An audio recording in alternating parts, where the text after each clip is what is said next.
আইনশৃঙ্খলা পরিস্থিতি উদ্বেগজনক দাবি করে দ্রুত নিয়ন্ত্রণের দাবি জানিয়েছেন শিক্ষার্থীরা। পরিস্থিতি সামাল দিতে না পারলে স্বরাষ্ট্র উপদেষ্টাকে দায়িত্ব ছাড়ারও আহ্বান জানান তারা। ছিনতাই, হামলা ও ধর্ষণের প্রতিবাদে রোববার নিরাপত্তা আন্দোলন কর্মসূচি পালন করেন রাজধানীর কয়েকটি কলেজ ও বেসরকারি বিশ্ববিদ্যালয়ের শিক্ষার্থীরা।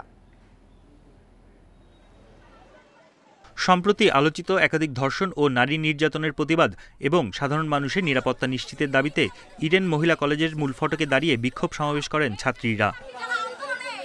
তারা বলেন, ধর্ষণ ও নারী নির্যাতনের ঘটনায় প্রশাসন কার্যকর কোনো ব্যবস্থা নিতে পারেনি। শিক্ষার্থীদের দাবি, শুধু জানুয়ারি মাসেই দেশে 2 শতাধিক ধর্ষণের ঘটনা ঘটেছে।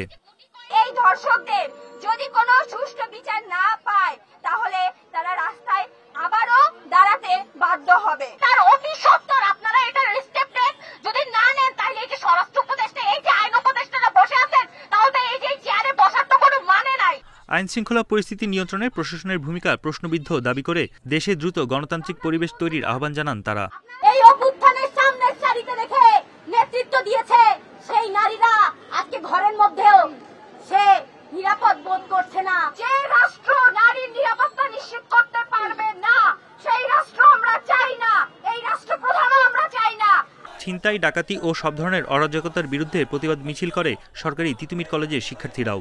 24 পরবর্তী সময়ে আমরা একটি নিরাপদ বাংলাদেশ চেয়েছিলাম, যেখানে রাজনৈতিক কিংবা অরাজনৈতিক কোনো ধরনের অনিরাপত্তা আমরা ভুগতে চাই না।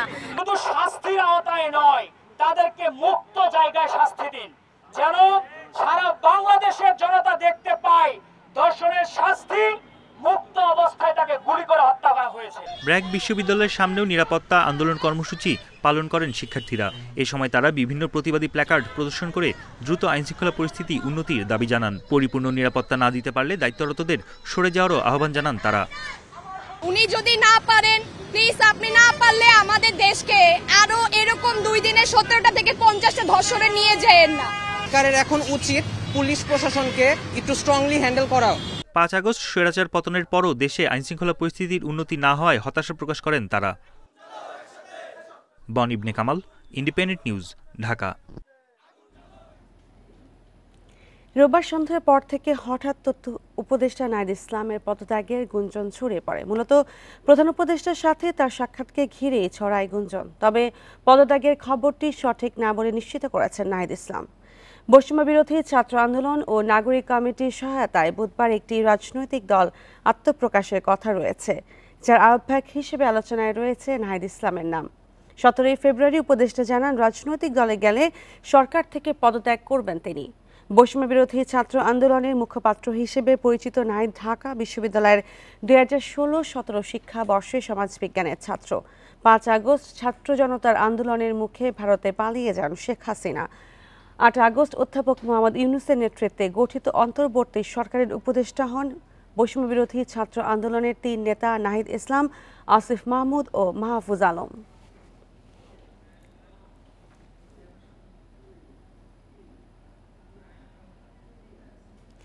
মার্চের মাঝামাঝি সময়ে বাংলাদেশ সফরে আসছেন জাতিসংঘের মহাসচিব অ্যান্তনিও গুতেরেস। এ কথা জানিয়েছেন জাতিসংঘের মিয়ানমার বিষয়ক বিশেষ দূত জুলি বিশপ। রোববার বিকেলে রাষ্ট্রীয় অতিথি ভবন যমুনায় প্রধান উপদেষ্টা অধ্যাপক মোহাম্মদ ইউনূসের সাথে সাক্ষাৎকারের সময় এ কথা জানান তিনি। জুলি বলেন, অ্যান্তনিও গুতেরেস কক্সবাজার আশ্রয় শিবিরে থাকা রোহিঙ্গাদের সাথেও দেখা করবেন।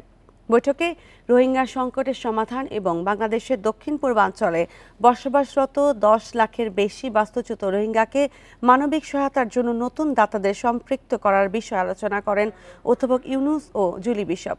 অধ্যাপক ইউনূস বলেন, জাতিসংঘে এই বছরের শেষ দিকে রোহিঙ্গা সংকট নিয়ে আন্তর্জাতিক সম্মেলন করবে। এতে অস্ট্রেলিয়ার সাবেক ভারপ্রাপ্ত প্রধানমন্ত্রী জুলি বিশপকে এই গুরুত্বপূর্ণ সভায় মুখ্য ভূমিকা পালন করার আহ্বান জানান।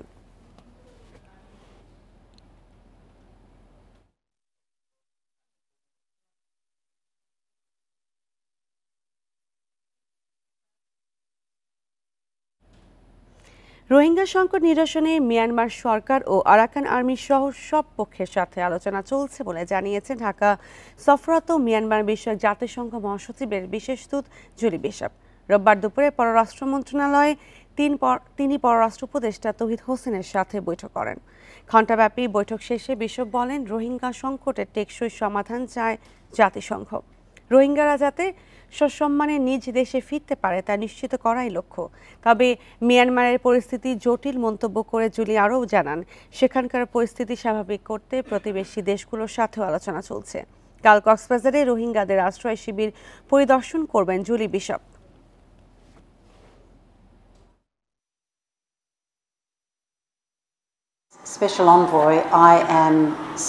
আমরা সবাই রোহিঙ্গা সংকট সমাধান চাই। রোহিঙ্গারা আত্মমর্যাদার সাথে নিজ দেশে ফিরে যাবে, সেটাই আমরা চাই। এজন্য মিয়ানমারের পরিস্থিতি স্বাভাবিক হওয়া খুব জরুরি। পরিস্থিতি উন্নতির জন্য আমরা মিয়ানমার সরকার সহ সব পক্ষের সাথেই আলোচনা করছি। রাজনৈতিক স্থিতিশীলতা না থাকলে দেশে অস্থিরতা আরও বাড়বে বলে সতর্ক করেছেন বিএনপির ভারপ্রাপ্ত চেয়ারম্যান তারেক রহমান।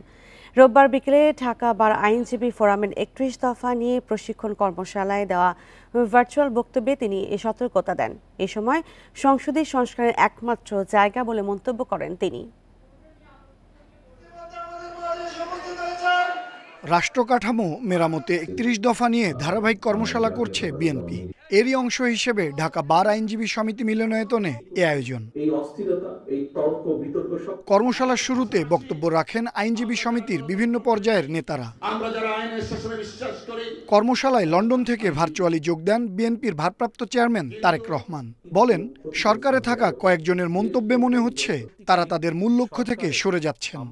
তাদের কথাবার্তায় জনমনে বিভ্রান্তি তৈরি হচ্ছে বলেও মনে করেন তিনি। সরকারের মূল দায়িত্ব হচ্ছে সেটি, অর্থাৎ দেশের মানুষ যেই সিদ্ধান্ত নিতে চায় সেই সিদ্ধান্তের সাথে একমত পোষণ করা এবং দেশের মানুষকে তার সিদ্ধান্ত নিতে সহযোগিতা করা, সেই ব্যবস্থা করা, রাজনৈতিক সিদ্ধান্ত গ্রহণ করতে সহযোগিতা করা।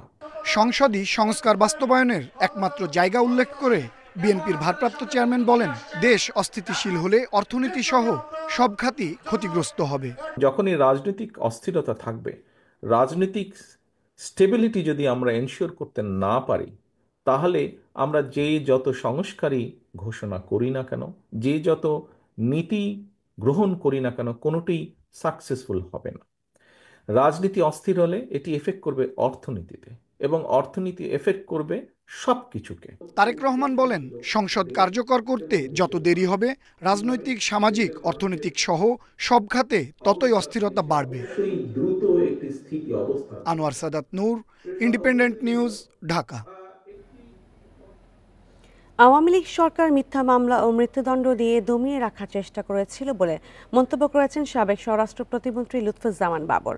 রোববার বিকেলে নেত্রকোনার মুক্তারপাড়া মাঠে জেলা বিএনপির আয়োজনে গণসংবর্ধনায় তিনি এই কথা বলেন। বাবর আরও বলেন, কারাগারে থাকায় আওয়ামী লীগ সরকার অন্যায়ভাবে নানা অত্যাচার করেছে, সত্যর পথে থাকায় এখন তিনি মুক্ত। তারা রাজনীতি থেকে তাকে সরিয়ে দেওয়ার চেষ্টাও করেছিল বলে অভিযোগ করেন তিনি।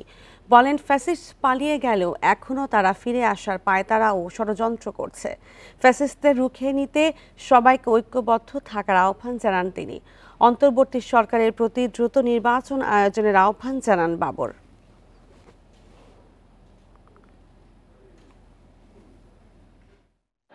তারা চেয়েছিল -2 মামলা তারা বাস্তবায়ন করার জন্য আমাকে বিভিন্ন রকম মামলা দিয়েছিল, চেয়েছিল যাতে আমার দেশে কিছু কাজ করে আমাদের নেত্রী যেন করতে পারে।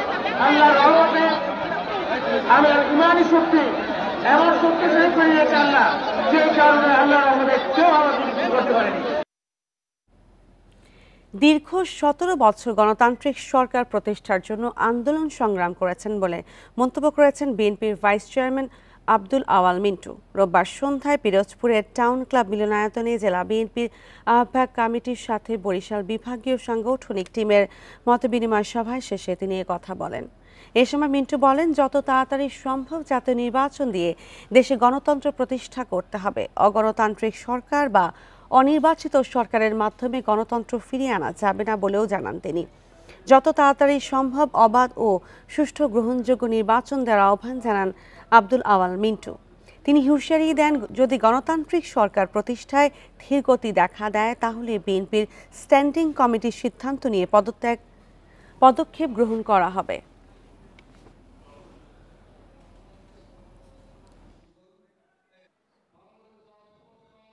অগণতান্ত্রিক গণতান্ত্রিক সরকারের মাধ্যমে বা অনির্বাচিত সরকারের মাধ্যমে তো গণতন্ত্র ফিরিয়ে দিতে পারবে না।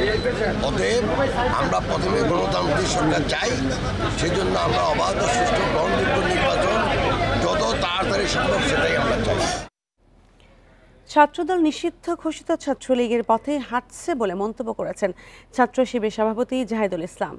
ছাত্রদল পরিকল্পিতভাবে ক্যাম্পাসগুলোকে অস্থিতিশীল করতে সাধারণ ছাত্রদের ওপর হামলা করে ছাত্র শিবিরের ওপর দায় দেওয়ার ষড়যন্ত্র করছে বলে অভিযোগ করেন তিনি। তবে মধুর ক্যান্টিনে ছাত্র শিবিরের সংবাদ সম্মেলনের নিন্দা ও প্রতিবাদ জানিয়ে এক বিবৃতিতে ছাত্রদলের নেতারা জানান, শহীদের আঙিনায় খুনি সহযোগীদের বিচরণ খুবই ন্যাক্কারজনক। এর আগে রোববার বিকেলে ঢাকা বিশ্ববিদ্যালয়ে দেশের সমসাময়িক পরিস্থিতি নিয়ে এক সংবাদ সম্মেলনের আয়োজন করে ইসলামী ছাত্র শিবির।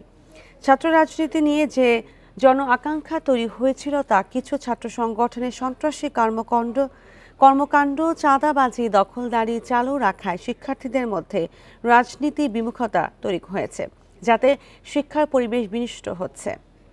ক্যাম্পাসে ছাত্রদল, ছাত্র শিবির সহ অন্যান্য ছাত্র সংগঠনকে অন্যায়ভাবে দমনের চেষ্টা করছে বলেও এ সময় অভিযোগ শিবির সভাপতির। আবারও কিছু ছাত্র সংগঠন সেই ফ্যাসিবাদী ছাত্র রাজনীতির সংস্কৃতির অবতারণা করছে, যা জুলাই গণ অভ্যুত্থানের স্পিরিটের সম্পূর্ণ পরিপন্থী। নিষিদ্ধ ছাত্রলীগ বাংলাদেশ থেকে বিতাড়িত হলেও দুর্ভাগ্যজনকভাবে আমাদের বন্ধুপ্রতিম ছাত্র সংগঠন ছাত্রদল তাদের পথ অনুসরণ করতে দেখা যাচ্ছে। আওয়ামী লীগের শাসনামলের 15 বছরে অবৈধভাবে প্রায় 800 কোটি টাকার সম্পদ গড়ে তোলেন খাগড়াছড়ি মানিকছড়ির আওয়ামী লীগের সভাপতি ও সাধারণ সম্পাদক।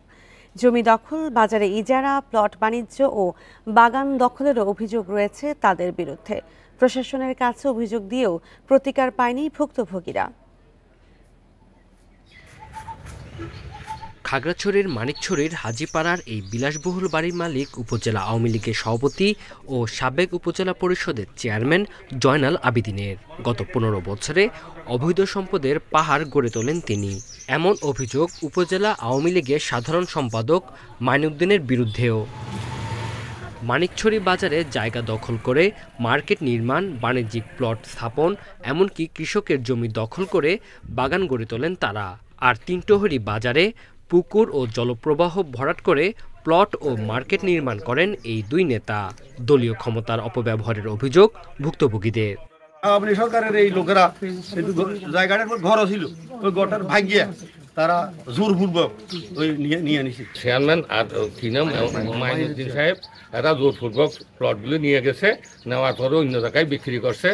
পাহাড়িদের ধানের জমি দখলের পাশাপাশি ফলের বাগানও দখল করেন জয়নাল ও মাইনুদ্দিন। 100 একর এই পরিমাণ জায়গা সে দখল করে বিশাল বড় আপনার বাগান বাড়ি করছে। সরকারি জমি সহ দুই নেতার অবৈধ দখলের বিরুদ্ধে তদন্ত করে ব্যবস্থা নেয়ার আশ্বাস প্রশাসনের। জায়গা দখল করে বিভিন্ন ধরনের বিল্ডিং করা হয়েছে, রিসোর্ট করা হয়েছে, বাগান করা হয়েছে। এই ব্যাপারে আমরা অবগত আছি এবং আমাদের কাছে যদি অভিযোগ দেয় আমরা অবশ্যই আইনগত ব্যবস্থা নেব। আমার কাছে ফরমালি হয়তো কেউ এখন পর্যন্ত আসেন নাই এবং আমরা অভিযোগ পেলে সেটি আমরা আইনগত ব্যবস্থা নেব। যে কোনো ধরনের অবৈধ দখল, বিশেষ করে সরকারি জমিতে যদি অবৈধ দখল থেকে থাকে, সেটি একটি আমাদের নিয়মিত অভিযান চলে। ক্ষমতার পট পরিবর্তনের পর মানিকছড়ি থানায় জয়নাল ও মাইনুদ্দিনের বিরুদ্ধে হয়েছে 4টি মামলা। এছাড়াও খাগড়াছড়ি সদর সহ বিভিন্ন থানায় একাধিক মামলাও রয়েছে তাদের বিরুদ্ধে। Independent news. 19 বছর পর গোপালগঞ্জে অনুষ্ঠিত হতে যাচ্ছে বিএনপি সমাবেশ। দীর্ঘদিন পর এই সমাবেশকে ঘিরে নেতাকর্মীদের মধ্যে দেখা যাচ্ছে ব্যাপক উৎসাহ। শহরের পৌর পার্কে আয়োজিত ও সমাবেশ ঘিরে নেওয়া হয়েছে বাড়তি নিরাপত্তা ব্যবস্থা। আরও জানাতে গোপালগঞ্জ থেকে যুক্ত হচ্ছেন সহকর্মী প্রসূন কুমার মণ্ডল। প্রসূন কুমার মণ্ডল, 19 বছর পর সমাবেশ হচ্ছে এবং আজকে লোক সমাগম কেমন হচ্ছে এবং কখন সমাবেশ শুরু হবে, আইন শৃঙ্খলা পরিস্থিতি কেমন দেখছেন?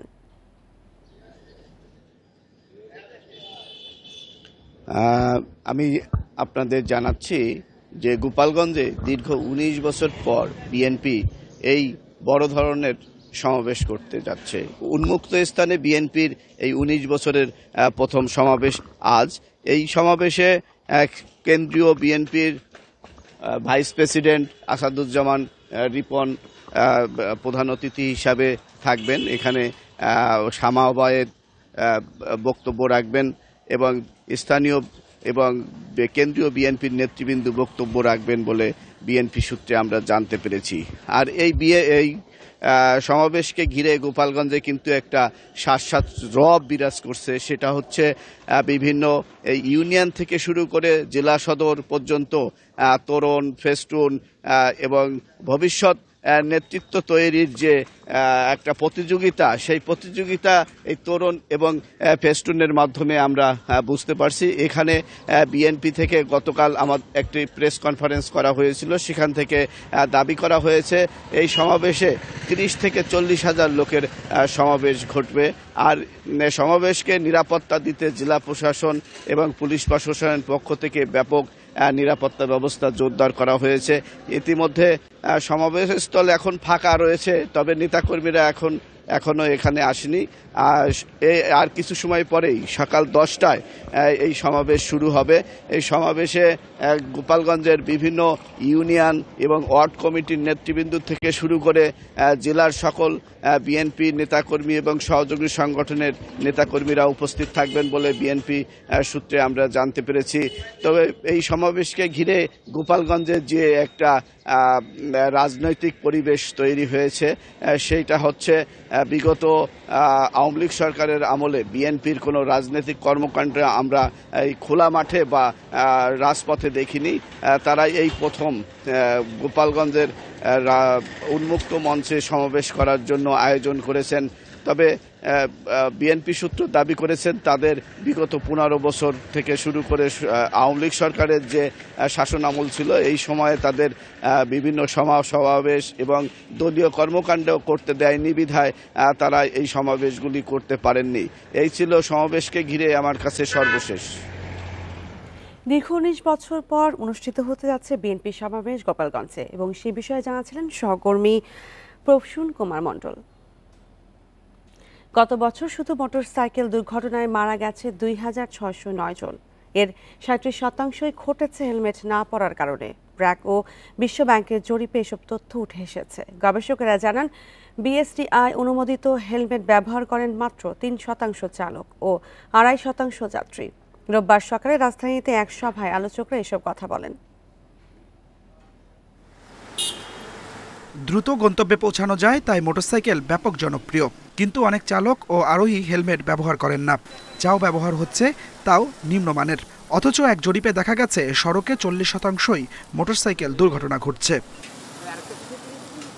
বিআরটিএ জানিয়েছে মোটরসাইকেল দুর্ঘটনা কমাতে কঠোর পদক্ষেপ নেওয়া হচ্ছে। হেলমেট ব্যবহার না করলে জরিমানা করা হচ্ছে বলেও জানায় পুলিশ। হেলমেট ব্যবহার নিশ্চিত করতে 300 ফিট সড়কে আইন প্রয়োগ শুরু হয়েছে। এর পাশাপাশি চালকদের সচেতনও করা হচ্ছে। বেশিরভাগ চালক ফ্যাশনের জন্য হেলমেট ব্যবহার করেন না, তাই প্রস্তুতকারক প্রতিষ্ঠানকে দৃষ্টিনন্দন হেলমেট তৈরির আহ্বান জানাচ্ছি। মানসম্মত হেলমেট নিশ্চিত করতে কাজ করে যাচ্ছে পুলিশ। আইন না মানলে জরিমানাও করা হচ্ছে। দুর্ঘটনা কমাতে মানসম্মত হেলমেট পরতে চালক ও যাত্রীদের সচেতন হওয়া উচিত। তবে সড়কে বিএসটিআই, বিআরটিসি ও পুলিশের সীমাবদ্ধতা দেখছেন উপদেষ্টা। দুর্ঘটনাপ্রবণ এলাকায় রোড মার্কিং করার তাগিদ দেন তিনি।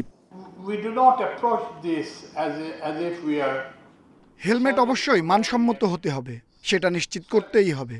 কিন্তু সড়কে দায়িত্বরতদের এ নিয়ে গাফিলতি রয়েছে। দুর্ঘটনা কমাতে মোটরসাইকেল চালকদেরও প্রশিক্ষণ নিতে হবে। অনুষ্ঠানে 10 জন মোটরসাইকেল চালককে মানসম্মত হেলমেট উপহার দেওয়া হয়।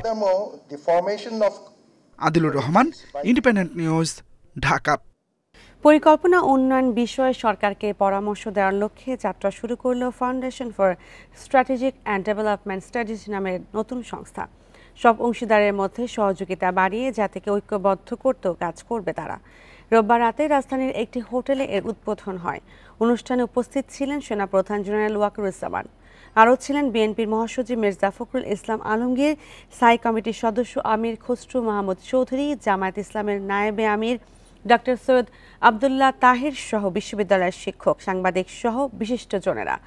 অনুষ্ঠানে সেনাপ্রধান বলেন, সামরিকভাবে শক্তিশালী না হলে কোনো দেশই তাদের পররাষ্ট্রনীতি পরিপূর্ণভাবে প্রয়োগ করতে পারে না। FSDS নামের সংস্থাটি সরকারকে নীতিমালা তৈরিতে সহায়তা করবে, আর এই সংস্থাকে সর্বাত্মক সহায়তা দেবে সেনাবাহিনী।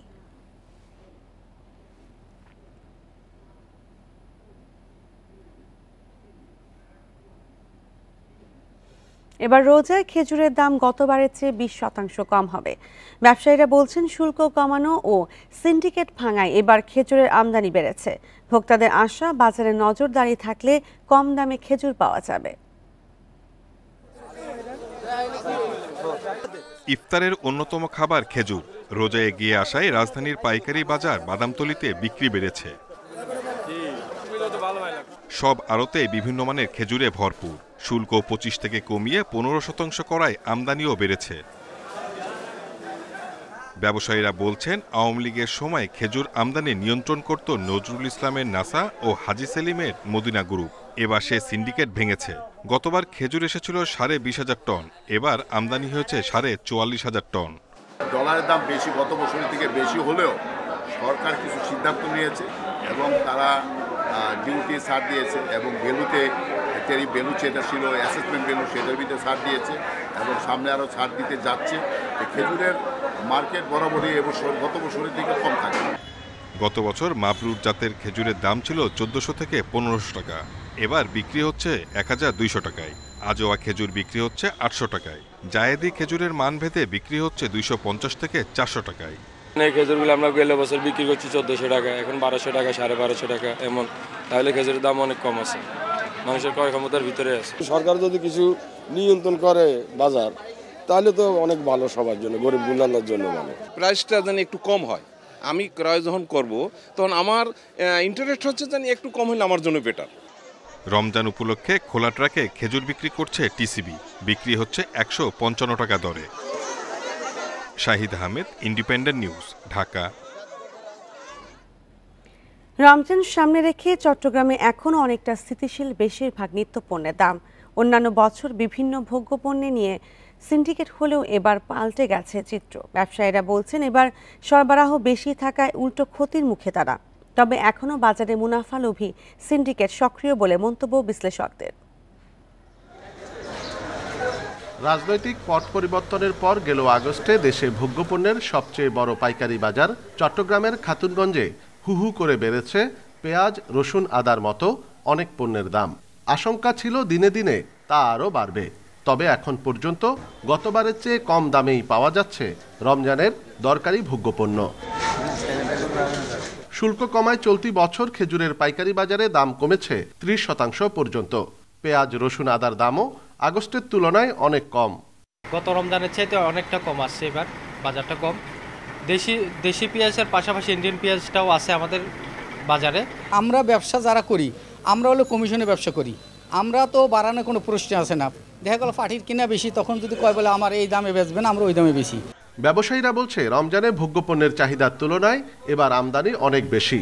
খাতুনগঞ্জে 2024 সালের জানুয়ারিতে যেখানে 214 জন রোজার পণ্য আমদানি করেছেন, সেখানে এবার আমদানি কারক 350-র মতো। প্রতিযোগিতা বেড়েছে বলেই সরবরাহ বাড়তি। কয়েকটি বড় বড় কোম্পানিরা আমদানি করার সুযোগ পেয়েছেন ব্যাংক থেকে। এখন ছোট এবং মাঝারি সব ধরনের আমদানিকারকরা ব্যাংক থেকে আমদানি করার সুযোগ পাচ্ছেন, বৈষম্যের শিকার হচ্ছে না। প্রতিযোগিতামূলক বাজার হওয়াতে বাজারে স্থিতিশীলতা বিরাজ করছে। তবে এখনো অস্থির সয়াবিন ও পাম তেলের বাজার। বোতলজাত তেল নিয়ে চলছে নানা হিসাব নিকাশ, পাওয়া যাচ্ছে না বেশিরভাগ দোকানেই। বিশ্লেষকরা বলছে বাজারের সিন্ডিকেট এখনো সক্রিয়, তাদের নিষ্ক্রিয় করতে সরকার ব্যর্থ বলেও মন্তব্য তাদের। সাবেক সরকার এই সিন্ডিকেটগুলোকে তারা বিভিন্নভাবে সহায়তা করছিল, বর্তমান সরকার সেটা করছে না। কিন্তু বর্তমান সরকার এইগুলোর মনিটরিং এবং নিয়ন্ত্রণের ব্যাপারে এখনো দুর্বলতা দেখাচ্ছে। এটার থেকে মুক্তি আমাদের দরকার। পাইকারি ব্যবসায়ীরা আরও বলছেন পণ্যের দাম স্বাভাবিক রাখতে খুচরা বাজারেও যথাযথ তদারকি দরকার। অনুপম শীল, ইন্ডিপেন্ডেন্ট নিউজ, চট্টগ্রাম। বইমেলায় দিন দিন বাড়ছে ভ্রমণ বিষয়ক বইয়ের সংখ্যা, চাহিদাও বাড়ছে। পাঠকরা জানান অদেখা জায়গাকে গভীরভাবে জানার ভালো উপায় বই, যা অন্য কোনো মাধ্যমে সম্ভব নয়। তবে মানসম্মত ভ্রমণ বইয়ের অভাবের কথা জানান লেখক ও পাঠকরা। এবার মেলায় 23 দিনে 27টি ভ্রমণ বিষয়ক বই প্রকাশ হয়েছে। দিন দিন ভ্রমণ পিপাসু হয়ে উঠছে বাঙালি, একই সাথে বাড়ছে ভ্রমণ গল্প। অনলাইন অফলাইন সব মাধ্যমেই সরব লেখক ও ব্লগাররা। ভ্রমণের অভিজ্ঞতা নিয়ে লেখা বইয়ের সংখ্যাও বাড়ছে। বইমেলায় এ ধরনের বইয়ের বিক্রিও ভালো। খুব বেশি ছিল এরকম বলা যায় না, তবে ভ্রমণ বিষয়ক যে বইগুলো আছে, যেমন চীন একটি দেশ একটি পৃথিবী, কানাডার ডায়েরি, এই বই দুইটা সবচেয়ে বেশি যাচ্ছে। ভ্রমণের উপরে আমাদের 10 খণ্ড পর্যন্ত একটা সিরিজ বের হয়েছে। তারপরে জেরুসালেমের উপরে স্বপ্ন ভ্রমণ জেরুসালেম নিয়ে একটা বই বের হয়েছে। ভ্রমণের বইয়ের বেশ চাহিদা আছে বাজারে। বইয়ে মানুষ ভ্রমণের স্বাদ যতটা পাওয়া যায়, অদেখা জায়গার সংস্কৃতির যে বুদ্ধিবৃত্তিক বিশদ বিবরণ থাকে সেটি অন্য কোনো মাধ্যমে সম্ভব নয় বলছেন পাঠকরা। ভ্রমণ করা আর বইয়ের মাধ্যমে লেখার কাগজে পড়া, সেটা একজন লেখকের সাথে নিজেকে কালেক্ট করা, এটার মধ্যে অন্যরকম একটা আনন্দ আছে। অনেক তরুণ লেখক পাহাড়ে যাচ্ছে, পাখি দেখতে যাচ্ছে, বনে বাজারে, যেখানে সাইকেলিং করছে, পায়ে হেঁটে কোনো জায়গায় যাচ্ছে, এই জায়গাগুলো তারা লিখছে। সেই সাধারণ দৃষ্টিতে দেখাটা সেটা কিন্তু সব মানুষের কাছে যায় না, কিন্তু ওইটার ভিতরে যদি আপনি একটু ইতিহাসটাকে মেলাতে পারেন, ওটার ভিতরে যদি একটা ঐতিহ্যটাকে মেলাতে পারেন। তবে লেখকরা বলছেন ভ্রমণ বিষয়ক বইয়ের সংখ্যা বাড়লেও বেশিরভাগ বই মানহীন। এক ধরনের স্পেস পাবেন যেটা আপনাকে রিলিফ দেয়। সো এই জায়গাতে আমার কাছে মনে হয় আপনি ঠিকই বলেছেন যে এই জায়গাতে সবাই টাচ করতে পারছে না। এই ইউটিউব কিংবা ফেসবুকের যুগও মানুষ এখনো ভ্রমণ বই পড়েন। মোবাইল যুগ, মানুষ ফাস্টার ওয়েতে চলে, বই এখন পড়ে কম, কিন্তু আবার অনেকে পড়েও আর কি। পর্যটন বিকাশে ভ্রমণ গল্পে শুধু ভিন দেশ নয়, বাংলাদেশকেও বিশদভাবে তুলে ধরার অনুরোধ পাঠক ও লেখকদের। সুলতানা জাহান মিতু, ইন্ডিপেন্ডেন্ট নিউজ, ঢাকা। বিলুপ্তির পথে সাঁওতাল সম্প্রদায়ের ঐতিহ্যবাহী কাঠবানাম বা সারেঞ্চা ক্ষুদ্র নৃগোষ্ঠীর নিজস্ব এই বাদ্যযন্ত্রটি একসময় নানা আয়োজনে ব্যবহার হলেও এখন আর দেখা মেলে না। দিনাজপুরের একটি গ্রামে এখন বাদ্যযন্ত্রটি বাজাতে জানেন কেবল একজনই। পূর্বপুরুষের কাছ থেকে পাওয়া সারেঞ্চা পরম যত্নে আগলে রেখেছেন গণেশ হাসদা। তবে পরম্পরা ধরে রাখতে মিলছে না যোগ্য উত্তরসূরি। ফুলবাড়ির কাজীহালের মালতলা গ্রামের কৃষি শ্রমিক গণেশ হাসদার বাড়ি থেকে ভেসে আসছে কাঠবানামের সুর। ক্ষুদ্র নৃগোষ্ঠীর নিজস্ব বাদ্যযন্ত্র সারেঞ্জা হিসেবেও পরিচিত। নানা আয়োজনে ঢোলের পাশাপাশি বাজানো হয় কাঠবানাম। তবে সময়ের সাথে অন্য অনেক কিছুর মতোই হারাতে বসেছে এটিও। গণেশ ছাড়া এই গ্রামে এখন আর বাদ্যযন্ত্রটি বাজাতে পারেন না কেউই। 2-4 বছর কষ্ট করলাম, তারপরে বাজাতে বাজাতে শিখলাম। এখন পাড়ায় অনুষ্ঠানে আমাকে ডাকার পরে টাকা পয়সা দেয়। কাঠের ফ্রেমের ওপর গুইসাপে চামড়া আর ঘোড়ার চুলের তার দিয়ে তৈরি কাঠবানাম বা সারেঞ্জা। তবে এখন কয়েক অঞ্চল ঘুরেও দেখা পাওয়া কঠিন। এই যন্ত্র তো আর দেখাও যায় না। কয়েকটা গ্রাম ঘুরেছি, দেখা যায় না। শুধু আমাদের গ্রামে এই ছেলেটাই বাজায় এই যন্ত্র। নিউ জেনারেশন যেটা আসছে তারা যেন শিখে রাখে, এটা আমাদের জন্য খুবই গুরুত্বপূর্ণ। বাবার কাছে দীক্ষা নিয়েছিলেন গণেশ। এবার তিনি কার হাতে দিয়ে যাবেন ঐতিহ্যের এই পরম্পরা? নতুন প্রজন্মের আগ্রহ তৈরি এবং ক্ষুদ্র নৃগোষ্ঠীর সংস্কৃতি রক্ষায় প্রশাসনের সহায়তা চান স্থানীয়রা। মানুষকে সচেতন করতে পারে, উদ্বুদ্ধ করতে পারে। হয়তো আমাদের সাঁওতাল কমিউনিটির যে ঐতিহ্যবাহী যে একটি বাদ্যযন্ত্র, এটি হয়তো আমরা ভবিষ্যতে সংরক্ষণ করতে পারবো। সংস্কৃতি আছে, সেই সংস্কৃতিকে ধরে রাখার জন্য বিভিন্ন সহায়তা কার্যক্রম চলমান আছে এবং সরকার এগুলো ধরে রাখার জন্য বদ্ধপরিকর। মালতলা গ্রামে অন্তত 18 থেকে 20টি ক্ষুদ্র নৃগোষ্ঠী পরিবার থাকে। তবে যোগাযোগ ব্যবস্থা ভালো না হয় অনেকটাই যেন বিচ্ছিন্ন এখানকার বাসিন্দারা। Independent news. আর এই ছিল এখনকার সংবাদে। ইন্ডিপেন্ডেন্ট টেলিভিশনের সব খবর বিস্তারিত জানতে চোখ রাখুন ফেসবুক, ইউটিউব ও এক্সে। ধন্যবাদ সবাইকে।